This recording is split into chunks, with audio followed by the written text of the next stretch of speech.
നിങ്ങൾ ആദ്യമായിട്ട് ഷവായി മന്തിയെ കഴിച്ചത് എപ്പോഴാണെന്ന് എന്തെങ്കിലും ഓർത്തിട്ടുണ്ടോ? ഒരുപക്ഷെ നിങ്ങൾ 90s ജനിച്ച ഒരാളാണെങ്കിൽ സ്വാഭാവികമായിട്ടും 2010, 2015 ഈ കാലയളവിലായിരിക്കാം കഴിച്ചിട്ടുണ്ടാവുക.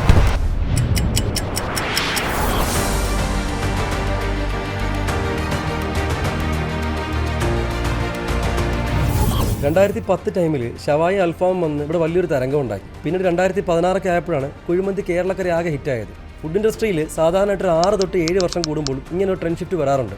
ഇപ്പോൾ ആ സമയം കഴിഞ്ഞിരിക്കുകയാണ്. അടുത്ത വിപ്ലവം വരാൻ ടൈമായിട്ടുണ്ട്. അത് മിക്കവാറും ലെബനീസ്, മെഡിറ്ററേനിയൻ ഹെൽത്തി ഗ്രില്ലുകളായിരിക്കും.